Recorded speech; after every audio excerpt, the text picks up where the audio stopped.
What up, Green Gang? Me and It's Be You Dig recently had a chat on Jadam Organic Practices, more of a little overview over on Twitch TV / Green Goblin 510. If you want to come check out the Twitch over there, we like to have a lot of different chats, play some video games, and talking, our beloved plant cannabis. We're allowed to speak a little more freely over there, so make sure you come join us on over there. But first, I want to thank Photontek and Grow Sponsor for sponsoring this video. Photontek is a high-end horticultural light manufacturer that has some of the best lighting in the industry. They recently sent over their monster Photontek X1000 Watt Pro that covers a massive 6.5 feet by 5 feet area with a ton of photons. It comes equipped with smart drivers, allowing you to run the amount of light bars as you wish, as well as if you need a replacement bar, which is highly unlikely, the light still is in perfectly running condition while you're waiting for the replacement bar. If you're looking for a quality light, they are having a sale, a 420 sale from April 1st to April 30th, and the discount code stacks on top of it. Once again, thanks Photontek and Grow Sponsor for sponsoring this video, and make sure you check out the link in the description. Yo, what up, A-Gang?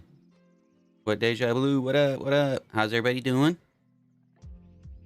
Oh shit. She walked in the room and said, "Who's that goblin?" Hey, gang. How's everybody doing? As you can see, we got Going It's Be on? a Dig on stream. What's going on, y'all? We're going to smoke a little bit, chill, and kind of go over some Jadam Organic Practices, because a lot of people are really catching on to like the JLF and the Jadam wetting agent and whatnot, seeing that it can be very useful and even much more cheaper than conventional farming methods. But I kind of just want to have a discussion with B pertaining that there's a hell of a lot more to just Jadam wetting agent or Jadam fertilizer or JLF. There's several different solutions that can take care of like nearly any problem inside growing with the Jadam Organic Practices. Hell yeah. I seen you over there on Coffee and Conspiracies this morning. Yeah. We was getting down. We were wrecking childhoods this morning. Uh, Hell yeah. Make sure you Yeah, go true, check true. out the Coffee and Conspiracies on It's Be You Dig. Oh shit, we over there on Crazy's channel for Coffee and Conspiracies. Oh shit, over Go there check on out Crazy's channel. My bad. Yeah. But It's Be You Dig is on there all the time though.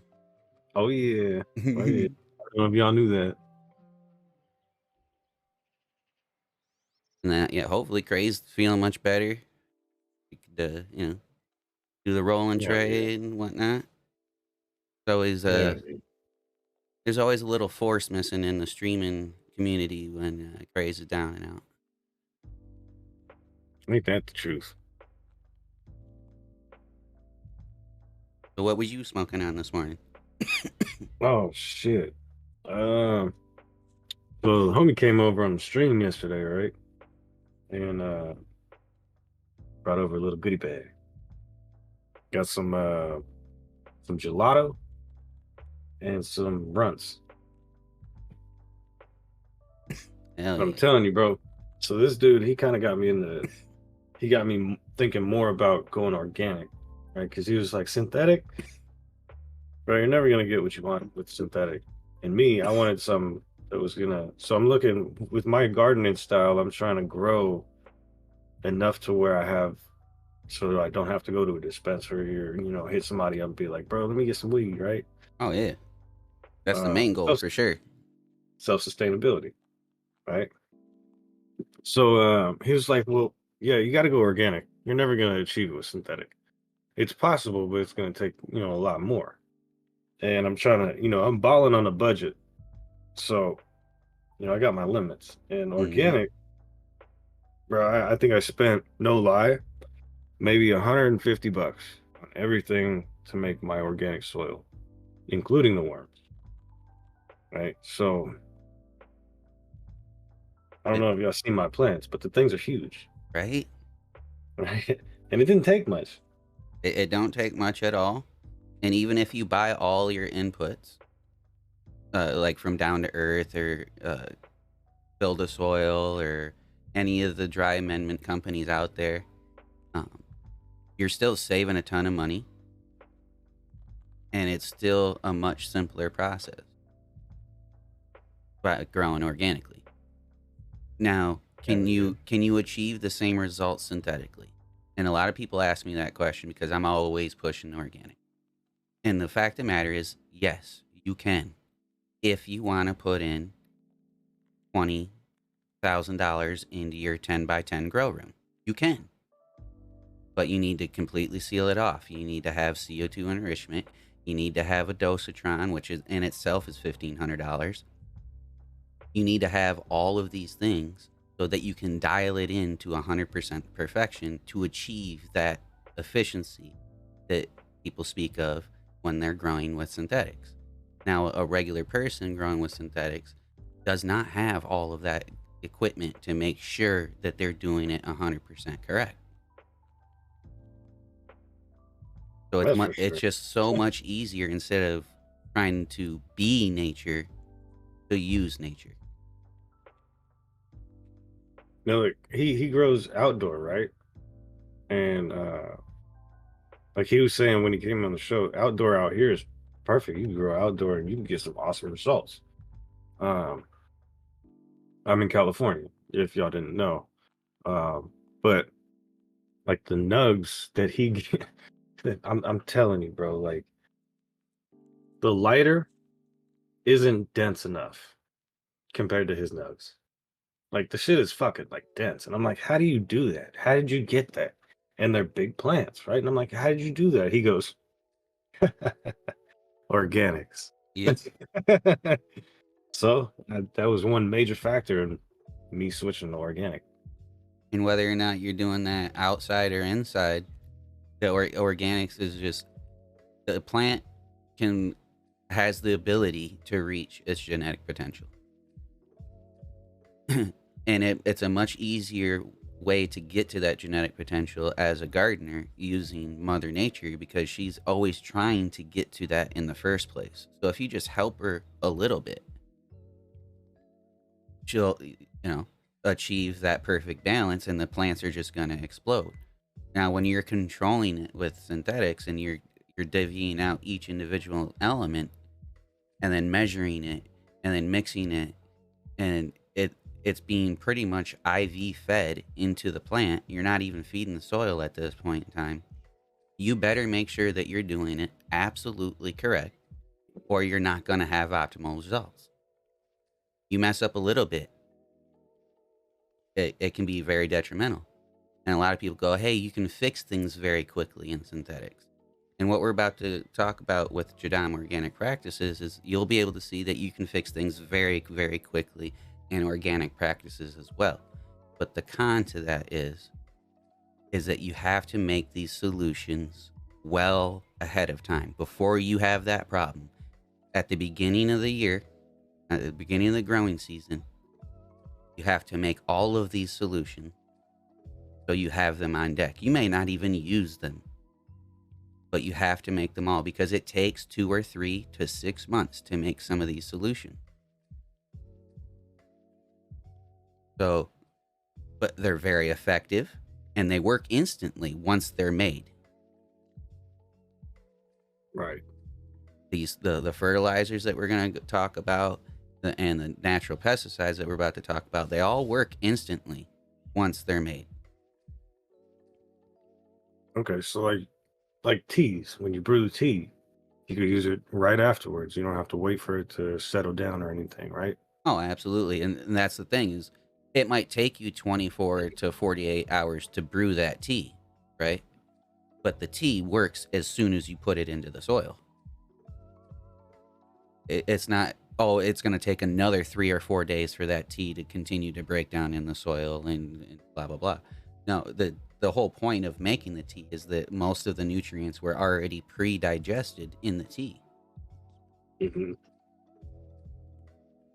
And you pour it on and it works immediately. The same thing with the Jadam Organic Practices here. You make some of these JLFs or other solutions, they work instantly because it's pre-digested. It's already been fermented and it's ready for the microbes to literally give it to the plant immediately. The microbes don't have to do much work at all. Okay. And there's multiple parts to it, right? Oh, absolutely. Jadam Organic Farming uses natural inputs, techniques to enhance soil fertility and promote plant health and increase crop yields. And this involves multiple things, like you were saying. Jadam microbial solution, Jadam wetting agent, Jadam liquid fertilizer, Jadam natural pesticides. There, and that's just categories of solutions. There's 10 or 12 solutions under each one of those. Oh shit. Okay. Now, that sounds kind of complicated, and it can scare a lot of people off about how you can make all these different solutions. But the main idea that a lot of people need to take away is if you're making a fertilizer in the Jadam practices, you want to make that fertilizer out of whatever plant you intend to grow, because that's how nature does it.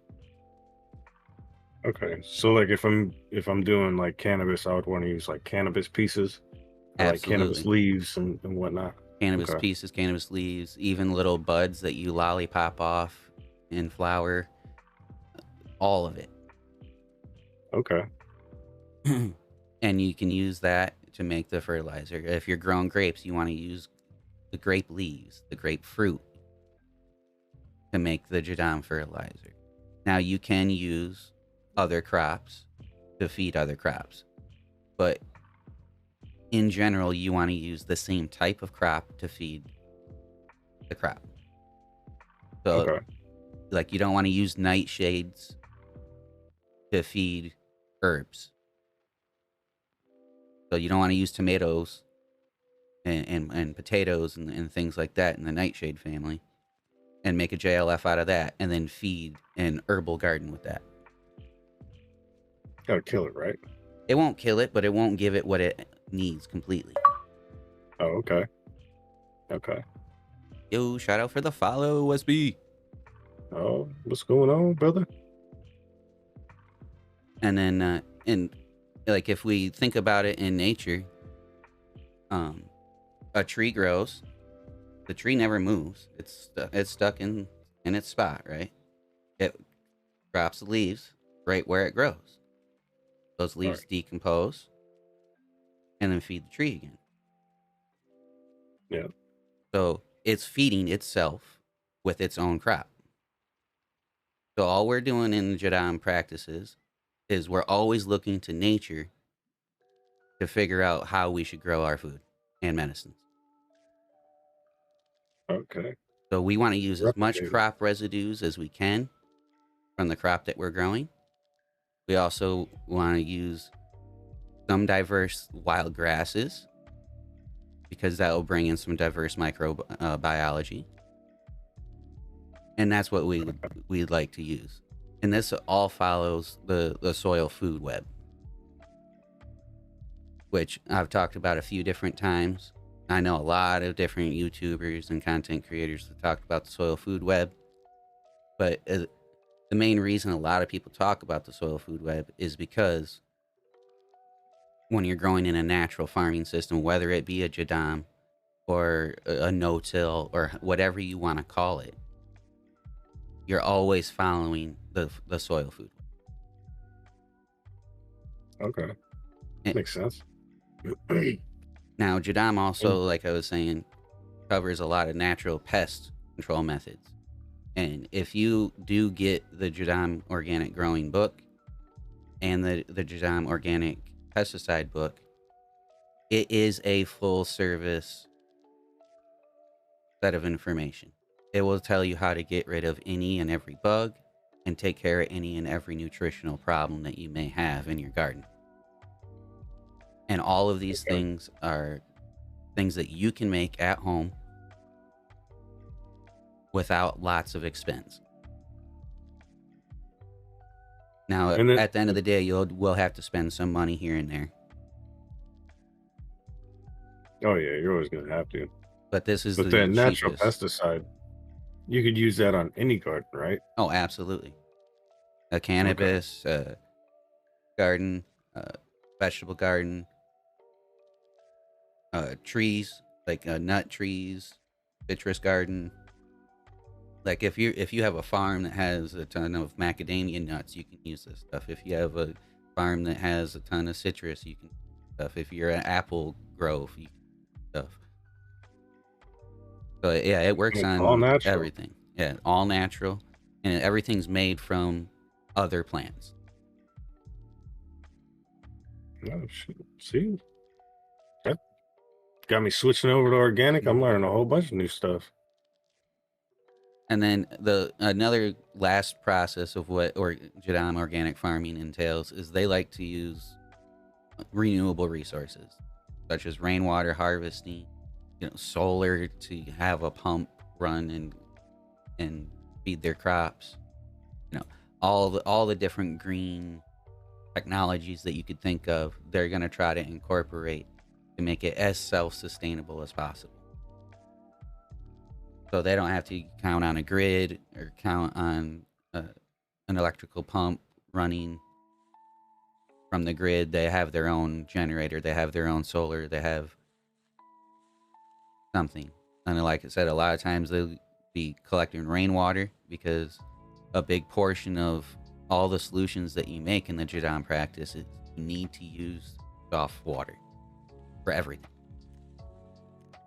If you're making a fertilizer, you need to use soft water. If you're making a pesticide, you need to use soft water.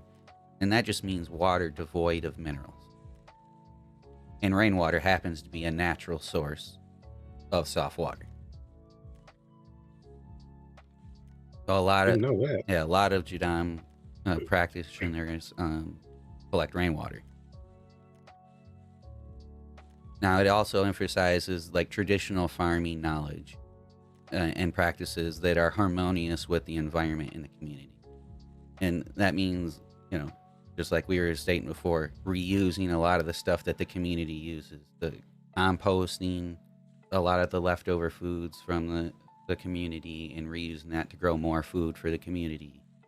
Uh, just trying to close the loop of all the nutrients leaving the farmland and trying to keep them all on the farmland. Okay. So Jadam technically is like an overall comprehensive holistic approach to agriculture because you're trying to not only grow the crop that you're trying to grow for food or medicine, but you're trying to do it in a way that is ecologically successful with nature so that you're working with date plants, you're working with beneficial insects, you're working with the microbes in the soil instead of against all these things. Keeping a nice balance. Yeah. Now, we kind of touched on this a little bit earlier. How do we necessarily use this in an indoor grow system? Well, you make a lot of these different solutions, like we're about to talk about, and you also follow the no-till or natural farming method, where you make your own soil. There's a lot of different names for it, but you make your own soil with natural organic inputs, most of them being plants and or compost from animals that have been eating lots of grass, basically. Cows, Cows, chickens. chickens. So, you make a good base soil and then you make these additional nutrients. And that's the basic way of doing it indoors.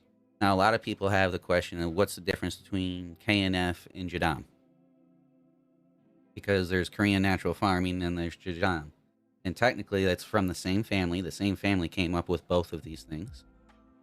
The father came up with KNF and the son came up with Jadam. Now, the huge difference between the two is Jadam is way easier and it takes less time. KNF Okay. takes more time. It has a few additional things like fish amino acids that you can make that are beneficial. They're even healthy for humans to consume. Only on the KNF side. If you follow the KNF teachings, you can consume whatever you make in the KNF teaching as a human. And the Jadam teachings, you cannot do that. It is not safe for you to do that. You can't consume a Jadam liquid fertilizer. Don't do that. Don't consume a Jadam wetting agent. That's pretty much soap in your mouth out. Don't consume anything out of the Jadam field. All of it's really great for the soil. It's really great for your plants. Not great for you. Because you're... So is there a happy medium of using both of them? Yeah. KNF and Jadam? Oh, absolutely. A lot of times it's going to... What solution you use, whether it's a KNF solution or a Jadam solution, determines on like what your soil condition is at the time. Like if your soil condition is super acidic at the time, you may want to use the Jadam practice. If it's not acidic enough, you might want to use the KNF practice. Okay. And the two main differences between them is KNF is made by aerobic microbes, ones that like air, and Jadam solutions are made from organisms that do not like air, anaerobic. Okay. And that's the huge difference.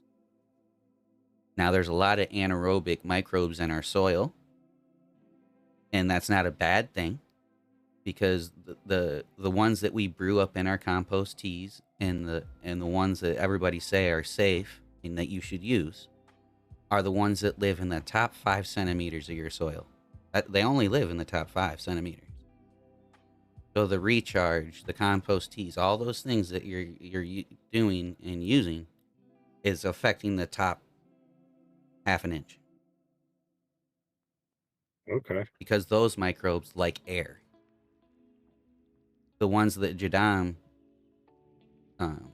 uses and breeds, basically, these are all microbe breeding areas, essentially. The ones that Jadam uses are all the ones that do not like air. They're the ones that live closer to the bottom of where the roots actually go deep.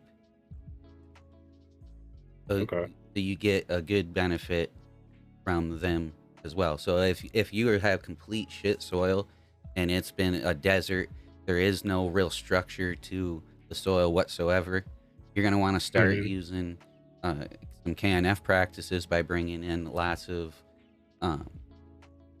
organic matter that you used and broke down using IMOs, which are indigenous microorganisms. You're going to want to bring a ton of that in. And you're going to also want to use some of the Jadam methods, like the Jadam microbial solution, to start getting the soil activity back up and creating aggregate, and then actually starting to create soil out of what's there, which is mostly sand and clay in places that can't grow anything. Okay. Makes sense. All right. Shit. And the best thing about natural farming in general is you don't really have to worry about fertilizer dosages.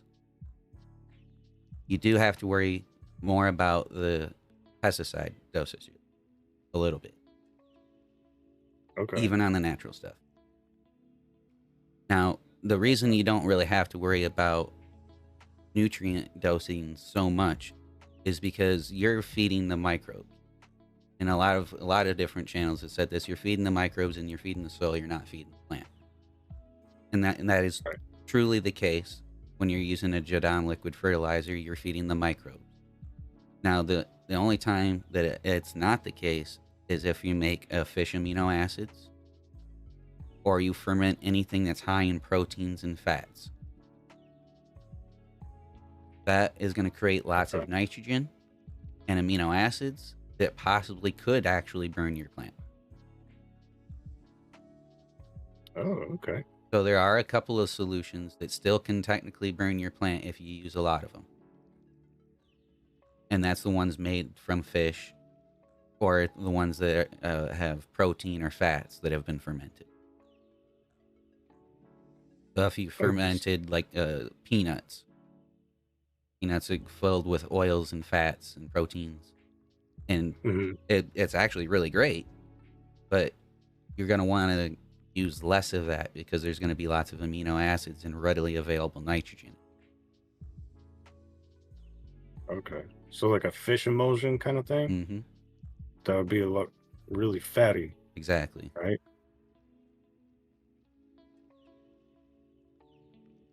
And I pretty much, yeah, went over how much you can go overboard if you have stuff that containing proteins and fats. But also, if you're using too much fermented plant juice from the KNF practice or too much water soluble calcium, that can be a problem. And basically, the big thing here is everything in moderation, but Mhm. it is super hard to go overboard with natural farming. Okay. Take it a lot. Adding way too much in. I don't know. I've done that before though. I can't really say that. I haven't. Right? Like it definitely can happen. And even, and I guess I have to make sure I'm clear on this statement. It's hard to go overboard in natural farming if you're making these solutions. Now, if you take a handful of Dr. Earth or any of these dry amendments and you put entirely way too much on the top layer of your soil, it's not going to be bad for the soil. What it's going to be is bad for the plant because it's going to start creating a thermophilic reaction. And it's going to start heating that soil up like a compost pile. And your roots aren't going to like that. So that's where you can kind of go overboard with dry amendment. Once again, kind of hard to do, but it is possible. Okay.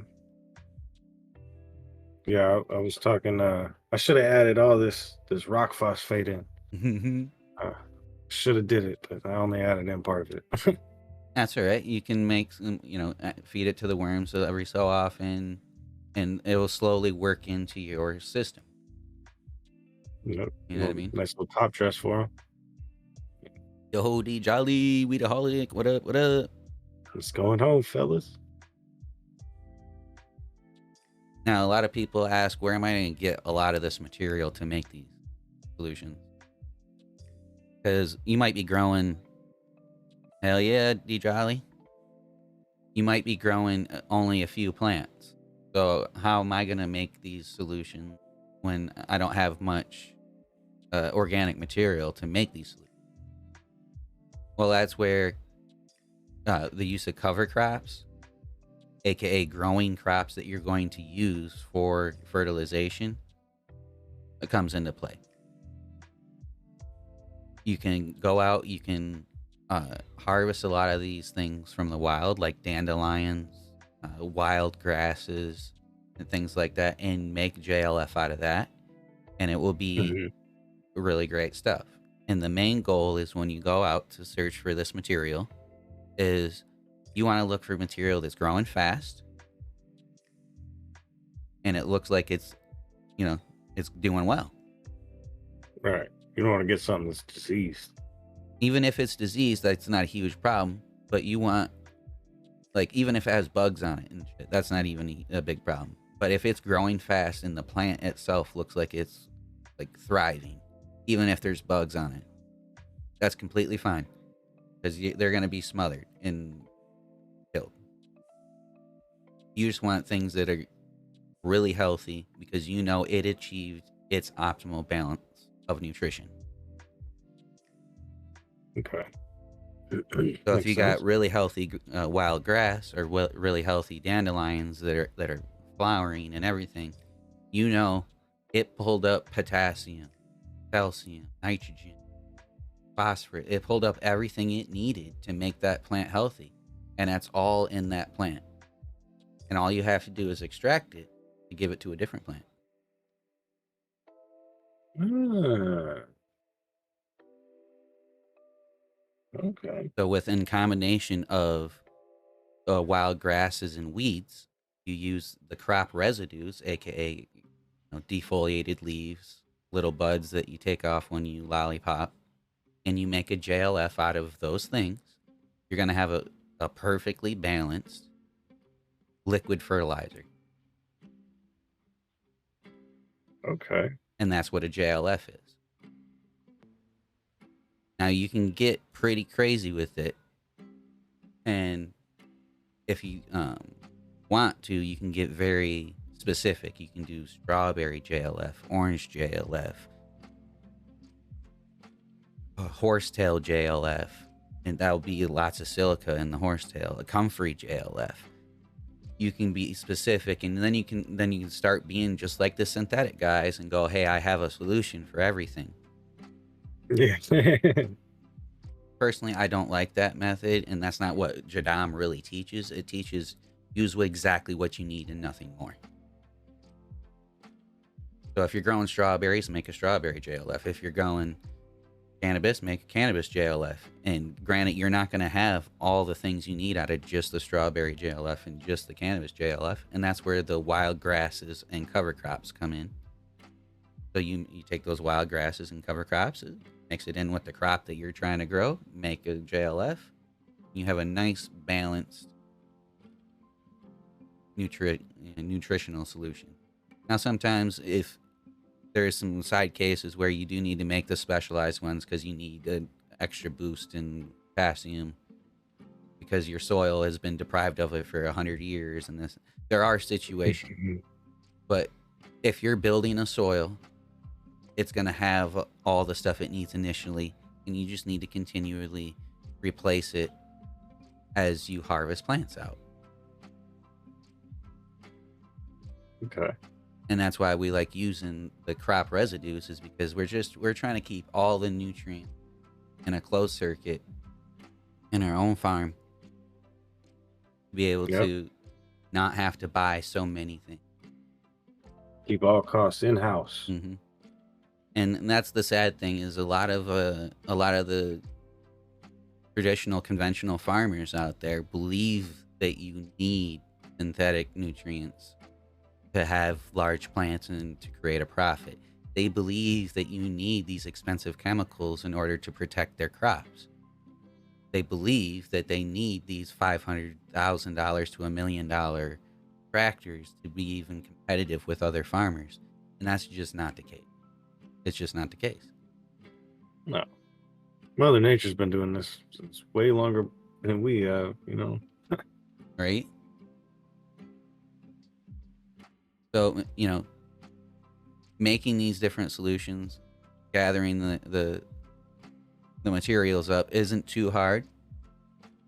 There is one, the Jadam mineral solution, where you'll have to buy some of the rock phosphate like you're talking about and make the solution. A lot of times you can't just find rock phosphate. You know what I mean? You just can't go out in the woods and find that shit. So there are a couple of things that you do have to buy. Other than that, you can do 95% of everything you possibly need to grow your plant all in-house with materials that are around your local area, especially if you're not in, one of the concrete jungles of the United States. Yeah.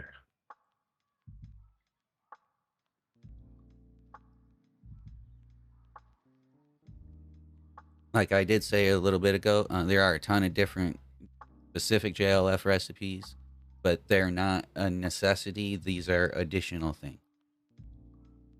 As long as you have the original JLF from the crop residues of the crop that you're growing and wild grasses, that's all you technically need for JLF. Is that also ties into the chop and drop method, right? Absolutely. Chop shit off, let it drop and decompose or compost on top of the soil and kind of re-amend it, right, in a way. Absolutely. And that's what a lot of people notice when they start investigating a lot of these different natural growing solutions, whether it be Jadam, no-till, whatever natural farming technique they're investigating at the time, that all of these interlink together. Even though Jadam was created actually thousands of years ago in Korea, and there was another natural farming created thousands of years ago in India, there's also one in Japan. But they all came to the same conclusion using separate tools, but they came to the same conclusion of we need to work with nature to accomplish not our against goals them. and not accomplish it. Shit. I like to tell people to imagine all the different microbes and soil life in your soil being hundreds and millions of different workers that are working for you instead of you killing all the different workers, and now all that work now you got to do all that work because you killed all those workers. Yeah. You gotta restart your own civilization. Hmm. So that's what synthetic is. You have to do all the work. That's synthetic. Growing in a natural farming way, Jadam, no till, that's that's more automated because 90% of it is done for you by nature. As long as you don't mess something up, you're gonna have a great harvest. And it's simple too, because you're just replicating nature. Hmm. Now, uh, one of the last things I kind of want to go over is a lot of people worry about how much to use of these different solutions, and the true and hard answer to that is nobody knows. All right, nobody knows how much that you should use, except you. And the only way that you're gonna find that out is by starting low and working your way up until you achieve optimal nutrition, or you work your way up and get rid of whatever pest that you're trying to get rid of. So, in the book of the Jadam practices, all over online, you'll see different Jadam recipes, and it will give you a dilution ratio. Oh, you should dilute this 1 to 300 or 1 to 500, and people get caught up on how do I figure out what the hell is 1 to 500? That ass. Even with synthetic nutrients, it's like way hard to decipher that shit. Yeah. And I can completely understand that. And that's what we're going to talk about right after this. Because this is the second portion of the Jadam's teachings. It's the pest control. The JLF and the crop residues and everything, that's the nutritional part of keeping your crop growing on the nutrition front. This is the JWA, the JS, and the JHS are all things to keep your plants bug free, or if you have an infestation, to get rid of them. Now you got JWA, which is the Jadam wetting agent.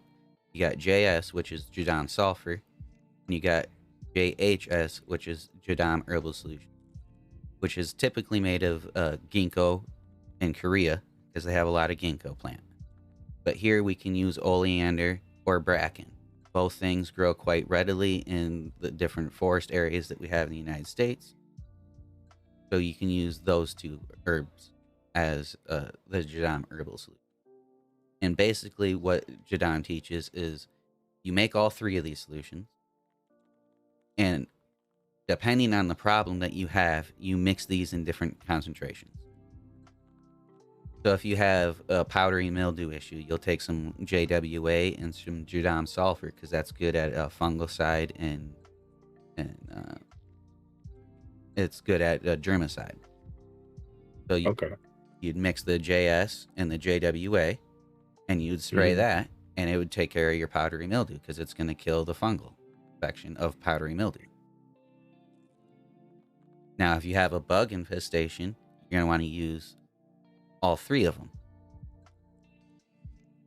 Okay. JWA, JS, JHS, because a lot of times bugs carry disease with them. So therefore, you want to use a little bit of the Jadam sulfur to make sure that whatever they're carrying with them doesn't affect the plant. And then you also want to use JHS because that's the active ingredient that's going to actually get rid of the bug.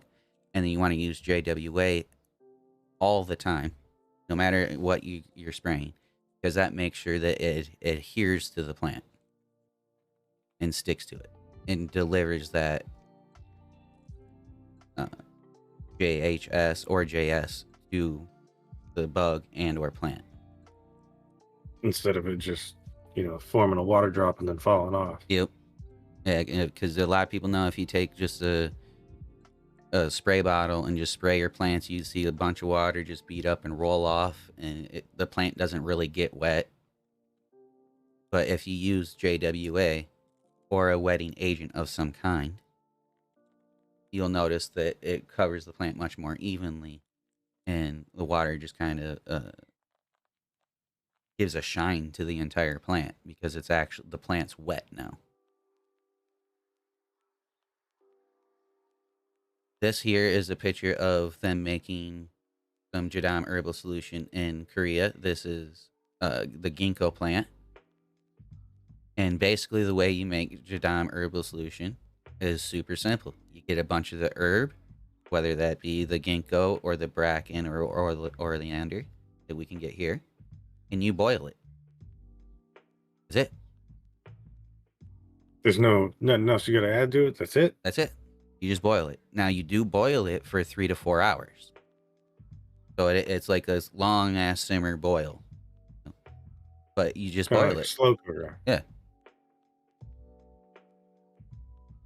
And that's how you make the Jadam herbal solution. And you can make a ton of this. And like they do it. You pretty much do it a big batch once every year. And you never run out. And how long will it last? Like what's the shelf life on it? And that's the great thing about all of these different Jadam things. Whether that's a JLF or an herbal solution or Jadam sulfur, they last forever. Oh. So you can make tons and tons and tons of this stuff.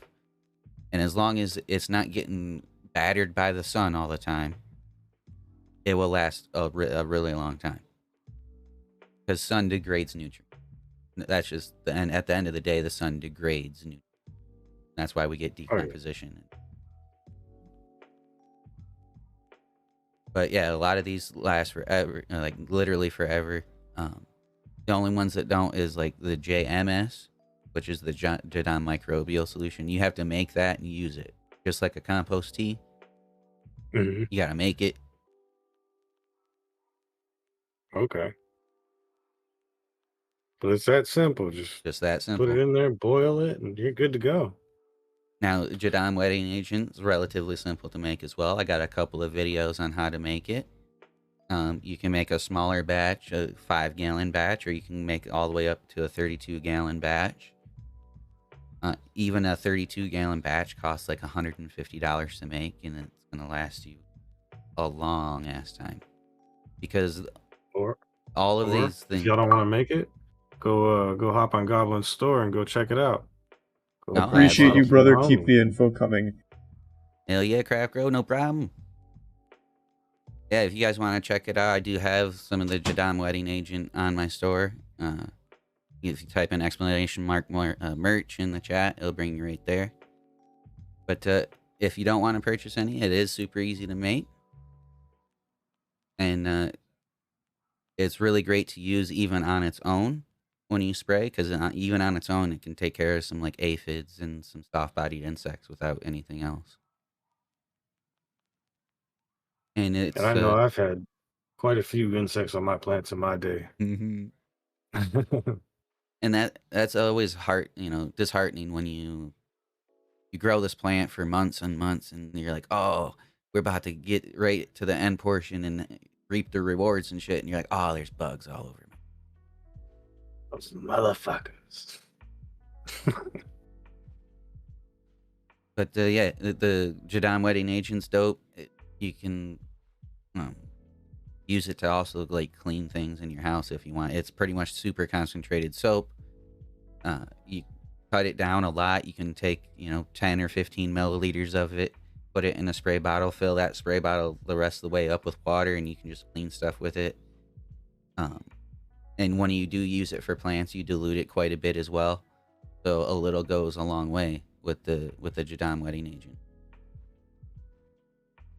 Now here's the Jadam sulfur. It is also a pretty simple process. It is a little bit more dangerous than the other processes because you're mixing lye and water and sulfur together, and that's going to create an extreme amount of heat. So if you don't do this in the correct container and using some, personal protection gear, it is technically a little more dangerous than the other solution.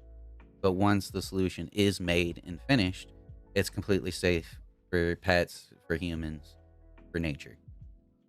It's just that part where you're mixing these things together and it gets super hot. That's where the dangerous part is. Okay. And I also have a video on how to make the Jadam sulfur as well. And once again, super cheap. You can make this even cheaper than the Jadam wetting agent. Make sure if you guys make any of this, you have proper ventilation. All right. Oh, absolutely. You want to do anything that you're making with sodium hydroxide or potassium hydroxide, which are lyes. They're different forms of lye. You want to work in a well-ventilated area. So when you make the Jadam sulfur or the Jadam wetting agent even, you want to work in a well-ventilated area. And then this is what Jadam natural pesticide looks like. And basically it's just a mix of all three. It's the Jadam wetting agent, the Jadam sulfur, and the Jadam herbal solution.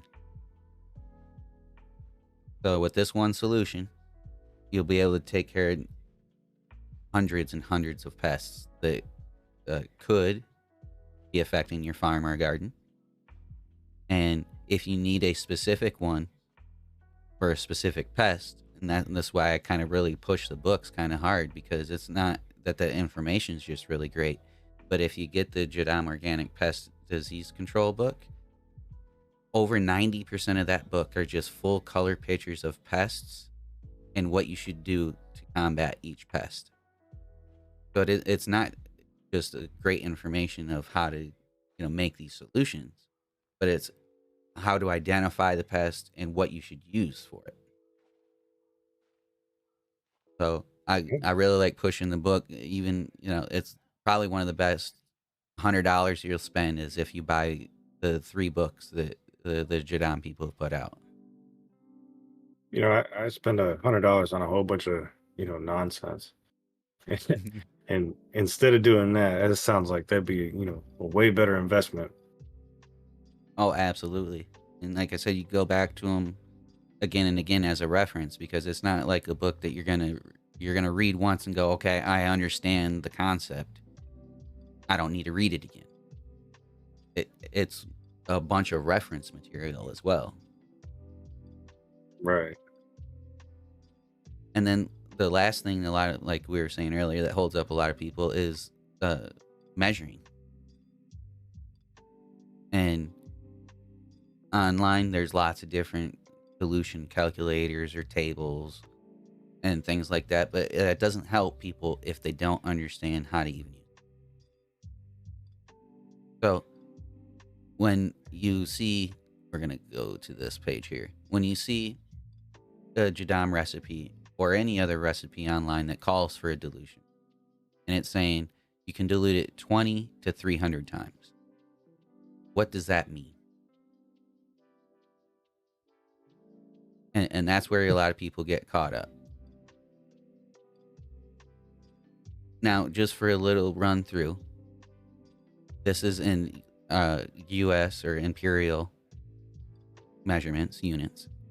A gallon is 128 ounces. So if you're looking for a dilution rate of 1 to 32 or 32 times dilution rate, you divide 128 by 32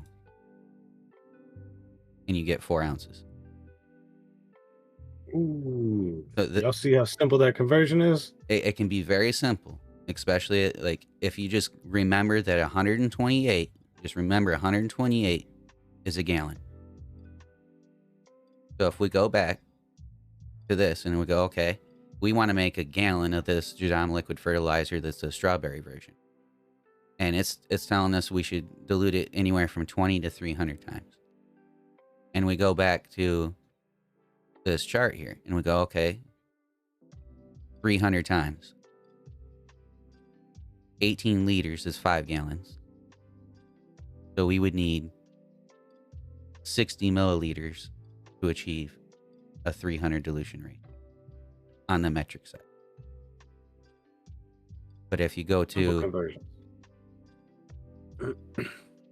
I went too far. If you go to our Imperial, they also have these charts here, and you can see, oh, we got 1 to 40. If you're trying to do that in a gallon, that's 3 ounces. Now, if you wanted to use that calculation, like we went over earlier, and you go a gallon is 128 divided by 40, you're going to get 3.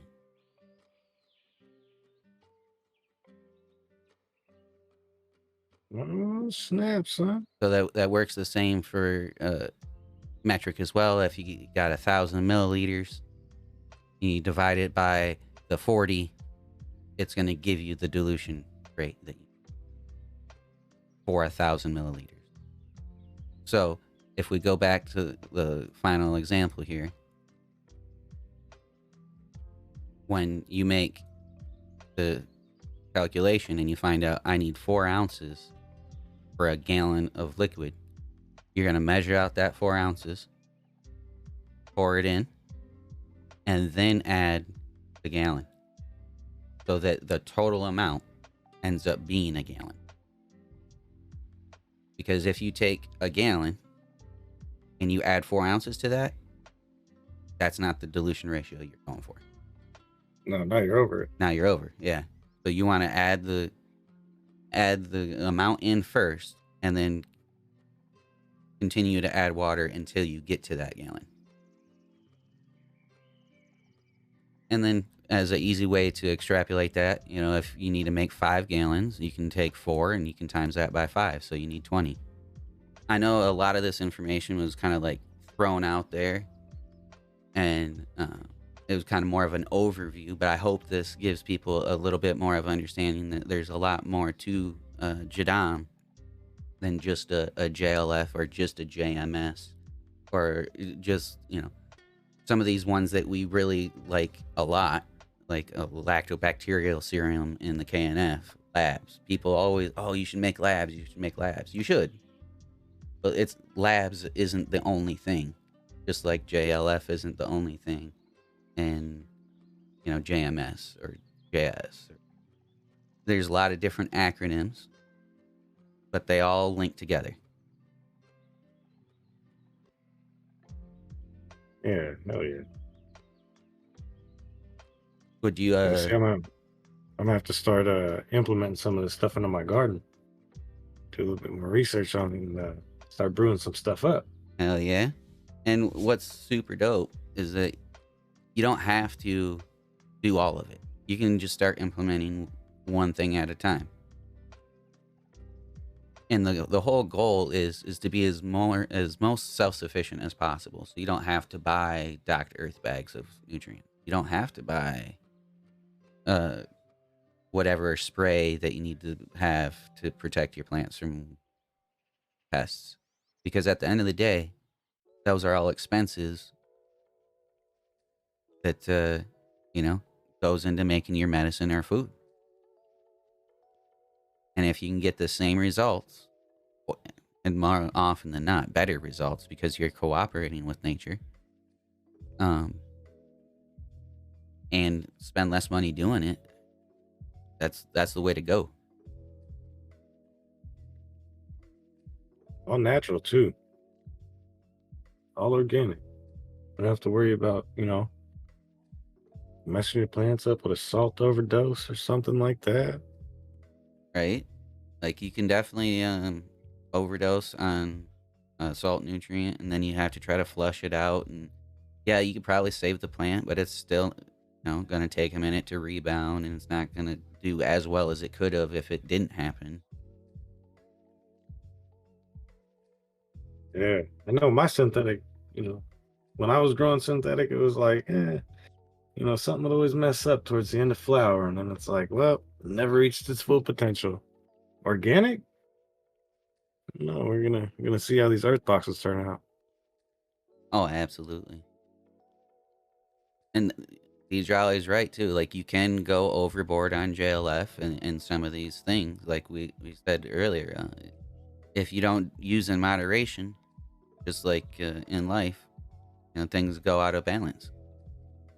If you only ate eggs every day, all day, for the rest of your life, are you gonna be happy, healthy?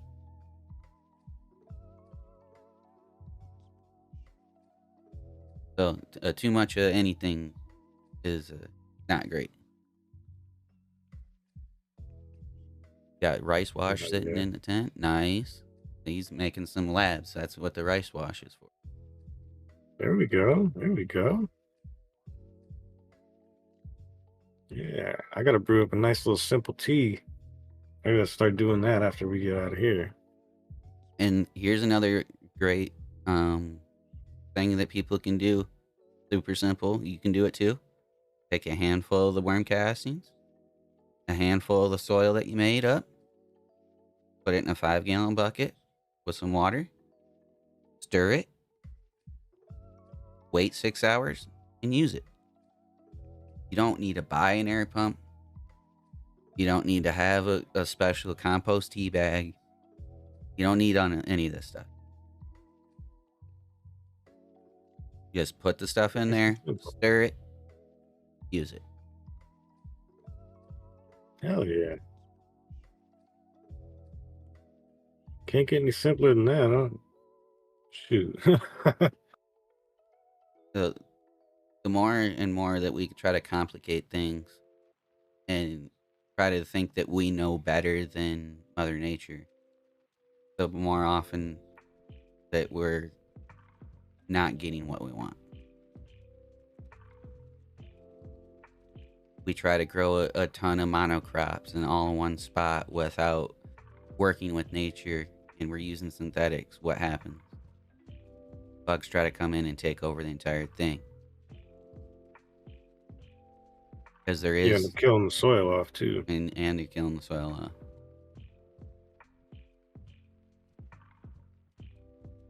Yeah, there was a cool minute where I wasn't rotating my crops, so to speak. So like when the soil was done, when I finished to grow, I'd dump all that soil back into the container and I'd mix it with all the other soil from the other finished plants. And then I'd fucking stick it right back in and we'd go right back into growing again. Never gave it a time to rest. And that I think that aided all my plants not doing well. I mean, it can be a thing. Now, I will say, if we're thinking Jadam Organic way of looking at nature, does nature ever rotate her crops? No. But nature doesn't always take the plants out either. I wasn't doing a whole chop and drop kind of thing. I was literally taking everything out of the soil and then putting it back in. Exactly. Putting just soil in. But now you're thinking like how Jadam is trying to teach people to think. Well, how would nature do it? Yeah.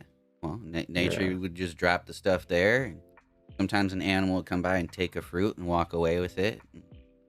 But other animals would walk by and they would go to the bathroom there, so it replaced some of the minerals. And then everything is a balance. And they never really rotate crops. Trees don't move. Bushels, like areas where there's actual wild blueberries and strawberries and stuff.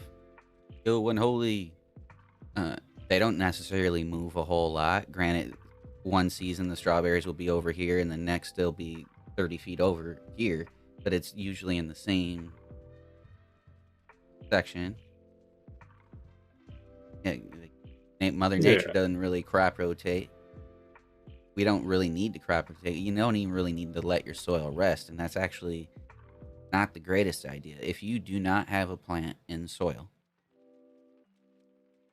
whether that be a cover crop or a cannabis plant, that soil is dying.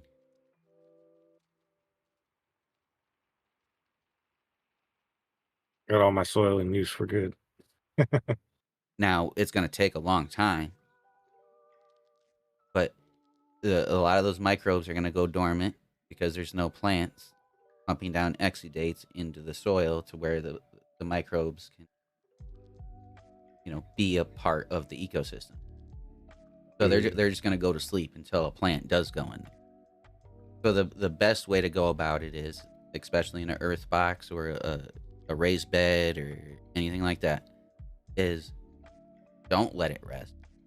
Cut the plant down that you're going to harvest. Immediately plant another plant right beside it and keep it trucking. Keep it going. Add a top dress, a little bit of a dry amendment, use some JLF. Make sure you're feeding the soil continually. But you don't want a lapse, because you always want some kind of plant pumping down exudates into the soil.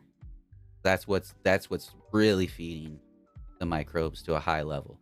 They'll eat the other things in your soil to feed it to the plant, but that's like, you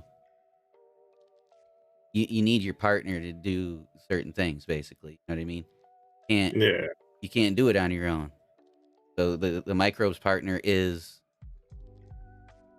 the plant. So it's not going to do its full job unless the plant's there. And that counts for, that's why a lot of the living soil nerds and proponents try to push, hey, even if you're not even growing a plant in there, throw some cover crop in there, because the roots of the cover crop will do that, and it'll keep the soil alive. Yeah. And I started using cover crops too. I got clovers, white Dutch clovers in there right now. It only took on half of the box because the plant grew a little bit bigger, a little bit faster before the plants could root, but it's all right. What's the difference between the Puffco Peak Pro and the regular one? Yeah, about $100. And the Pro, you can connect to your phone and change the temperature within 1 degree of where you want it, and also change how long the heating cycle goes for. You can also customize the different colors of the lights that come on with the applicator. And also, my opinion, the chamber on the Pro is better than the one on the original, but both are really great.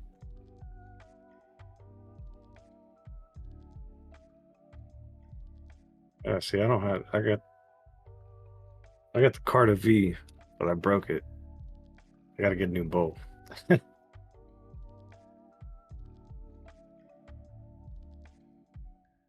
It's cool, it doesn't have all the bells and whistles that the Puffco does, but it used to get the job done when it worked.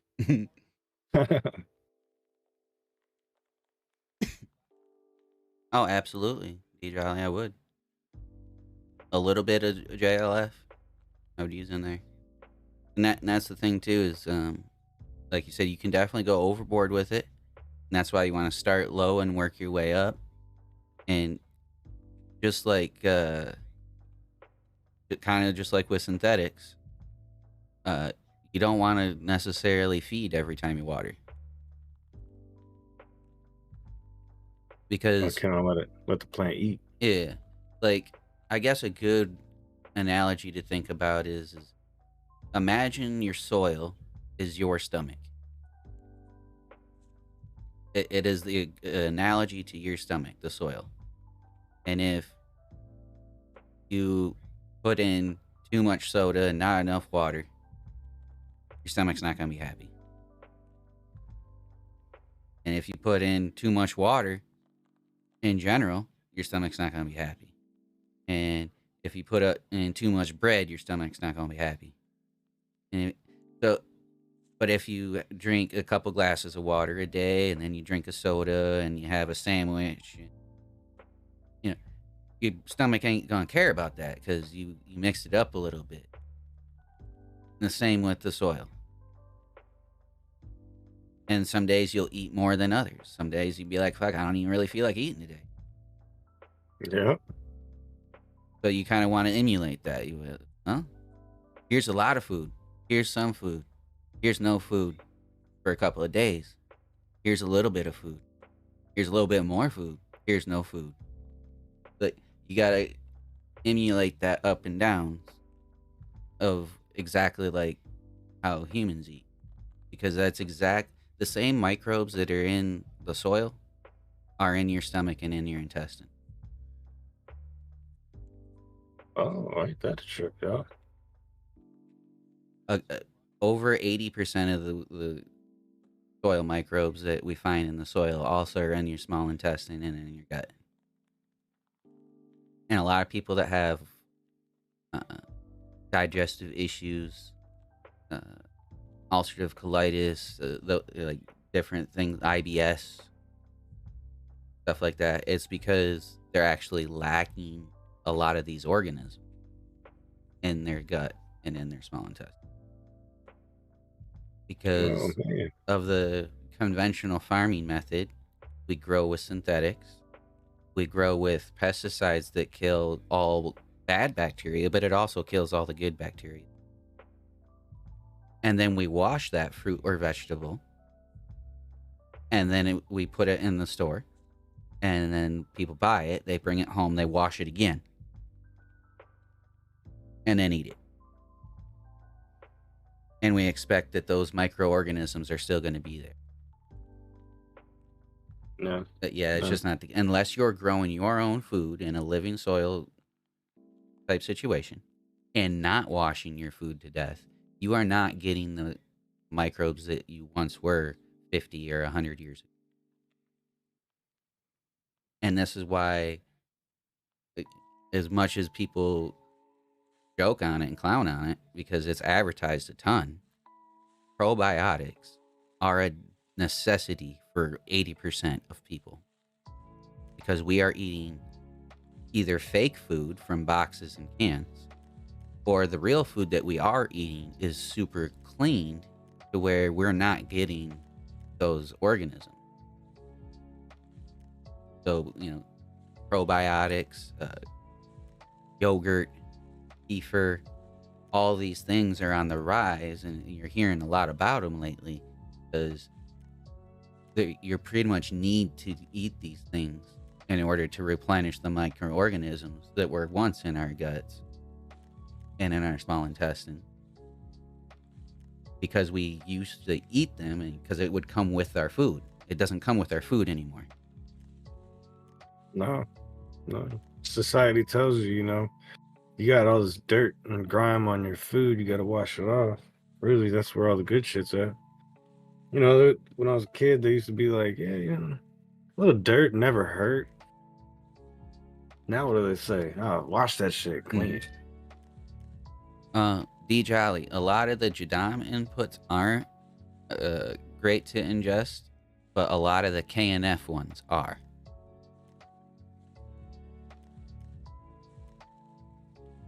So a lot of the different KNF practices, fermented plant juice, fermented fruit juice, fermented amino acids from the fish is technically fish sauce that a lot of Asian countries use to add flavor to their dishes.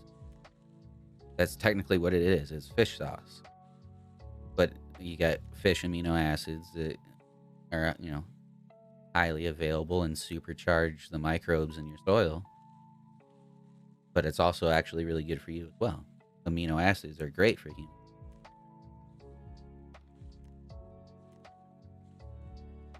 But a lot of I wouldn't ingest any of the Jadam inputs.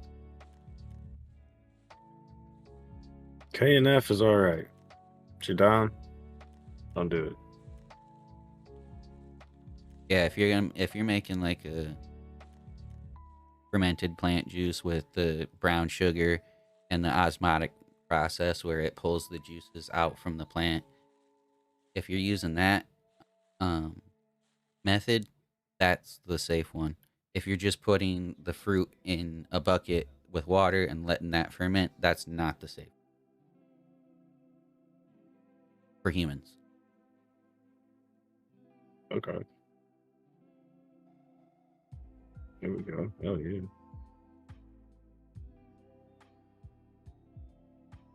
when you use the banana, you can use that right during the transitional phase as the plant's going into flower. It's going to use a lot more potassium during that phase. And it'd be a good idea to add, I don't know, 2 or 3 milliliters per gallon.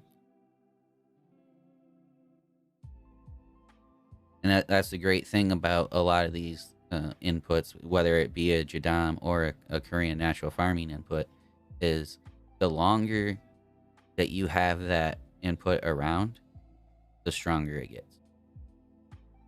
So at the beginning, and that's why a lot of the dilution ratio was anywhere from 20 to 300 times. That's, you're like, oh, that's a huge fucking range, right? Well, at the beginning, after a couple of months of your JLF or a couple of months of your Korean natural farming input, you can use it. You can start to use it after a couple of months, but you're going to have to use a little bit more. But after a year and a half, it's really, broke down. It's really fermented. And you can use half the amount that you actually started using. Because it's actually more potent. It gets more potent with time. Okay. Okay. See, yeah, a lot of this stuff I'm gonna have to start implementing into the garden.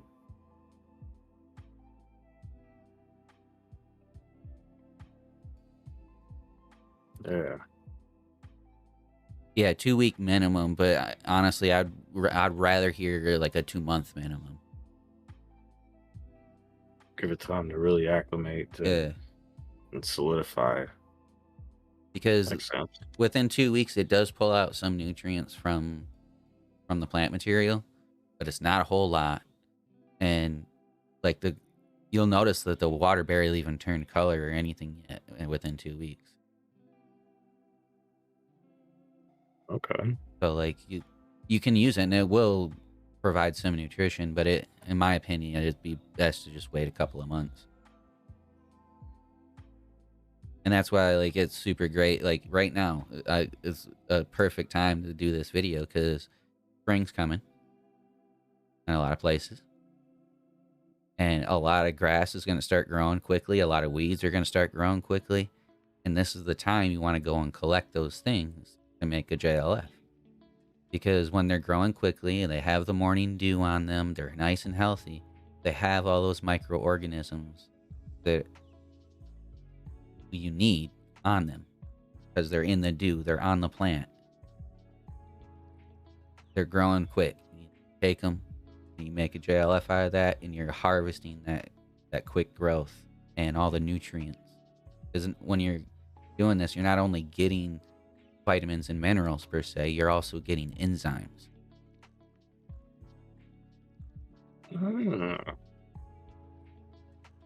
So it's one of the more perfect times to actually do this kind of video or stream, because in the next, I don't know, 2 weeks, you're going to be able to go collect a ton of material. Hell yeah. Hell yeah. Yeah, I seen D Jolly's got some wicked JLF going. Mm-hmm.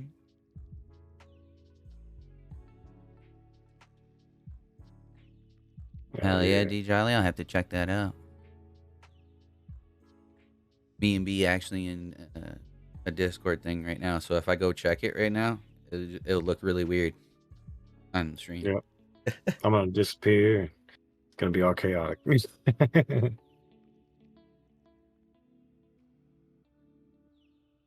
that's dope. Yeah, I'm definitely gonna have to get into this. Hell yeah, there's some really natural. I'm trying to go lean towards the more natural side, not only because it's better for the plants, but also because I'm balling on a budget.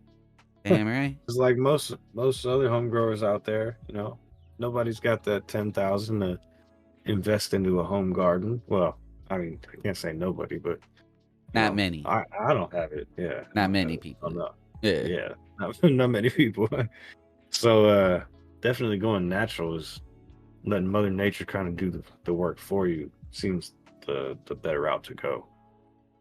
Oh, absolutely. And like when you're doing a worm bin like you're doing, and you're doing different natural farming techniques, you're actually diverting waste streams from going to the landfill and then creating more methane that actually isn't captured. And like, don't get me whole started on the cows and methane. We'll save that for conspiracy. Oh snap, yo! Next Wednesday. Hey, Mama Talks. Hey, what's going on, Mama? That was a mess.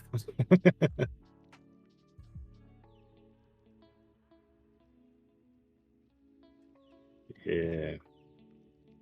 All right. Well, this has been cool. Hell yeah. Unfortunately, I got to get up out of here and get these little crumb snatchers taken care of.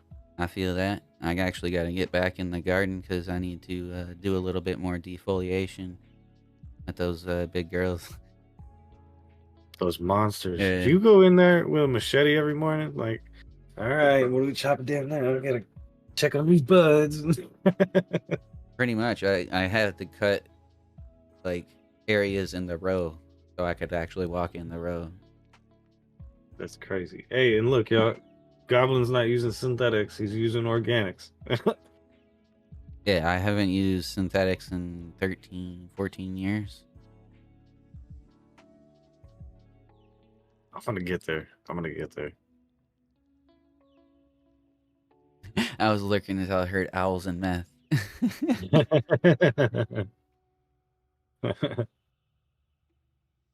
Yeah. I appreciate you for having me on today, though. Hell Appreciate yeah. y'all for joining us today, man. Same Been right. awesome. Shout out everybody in chat. Awesome learning. You know, me just getting into organics, and this is definitely a big help. It's definitely a big help for me too, because I plan on having more of these kind of chats with people, because it's a easier learning experience for most people.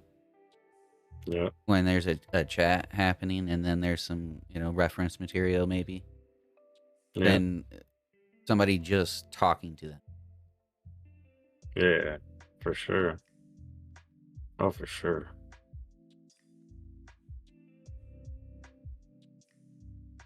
I mean, it's going to be a series. I don't know if it's going to be only Jadam, but mostly natural, natural farming, organic growing methods. Yeah, see, and this is all natural. So it applies to all aspects of gardening. Oh, You're absolutely. growing tomatoes or shrubs or whatever. And like, as we'll go on with the series and whatnot, you'll find out it's for every plant, even blueberries that grow in acidic soil, or all these other crops that have special requirements. They don't necessarily have special requirements when you grow nature's way.